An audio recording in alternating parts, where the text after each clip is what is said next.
So I just seen Crime 101, and I'm not quite sure yet, but I think I love that movie.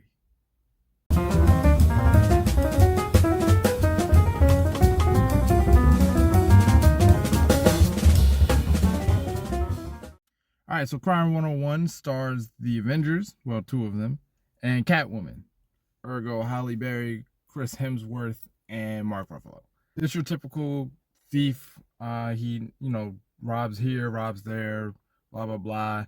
You got your cop that's on his trail trying to catch him. There are a lot of elements in this movie that are pretty standard, but I think this movie finds a way to keep it kind of fresh and creative. Your three main characters, their worlds don't immediately intersect. And that's actually one of the praises that I want to sing for this movie.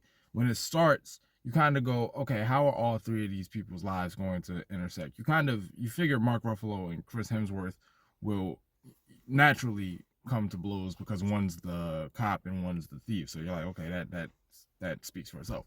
As for Halle Berry is going to get involved, well, we're not quite sure yet. And the movie takes its time developing how that's going to happen. And the movie takes its time actually bringing them together, getting them in the same room with each other and having their conversations. And, if a movie was paced very poorly, if this movie was paced very poorly, that would be a flaw. That would actually be a terrible thing that would bring the movie down. I also went into the movie tired. And I was actually afraid that the runtime was going to come back to bite me because I hadn't done what I needed to do to make sure I would be well rested for the movie. But I never felt the temptation to go to sleep or anything like that. The movie kept me engaged, so I have to give it credit for how it told the story. And I don't want to knock points off and call it poor pacing because it didn't feel like it.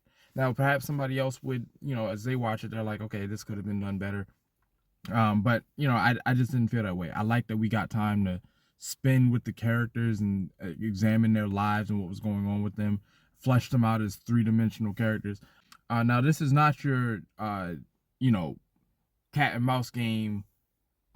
He pulled up to a crime scene and got out of there right as the cop pulled up, and then we're doing that for 2.5 hours. It's not really that.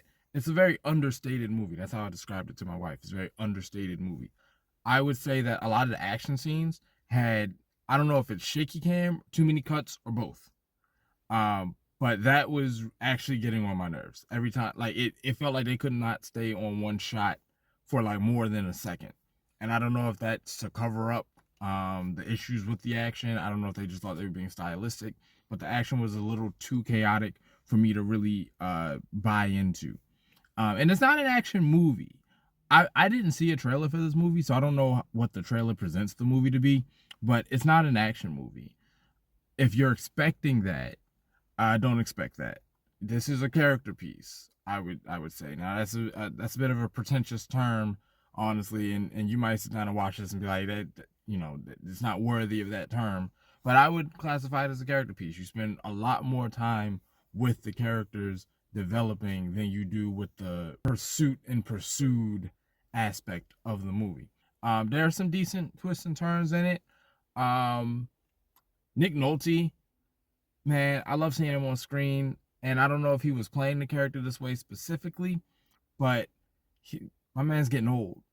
And it actually made me well up a little bit because I was like, one day you're not going to be here anymore. I know that's a really morbid thing to think, but like I heard his age in his performance.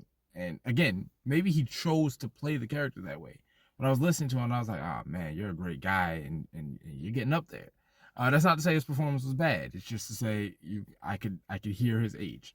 Chris Hemsworth, whatever accent he's using, is fighting for its life. And at times you can hear his actual voice trying to like bust his way through. And I'm like, I thought that was pretty amusing. It's not that he's doing a bad job. It's just like, he's working overtime to keep his natural voice, under wraps.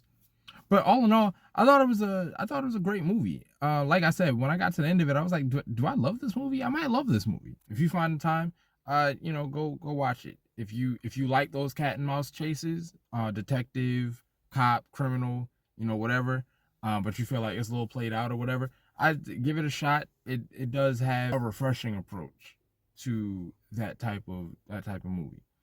Um, it is long, and I will tentatively say you feel its length. I don't feel like I felt the length. I thought it was pretty seamless. But yeah, if you have 3 hours to kill, give it a watch. It's great. All right, I'll see you later.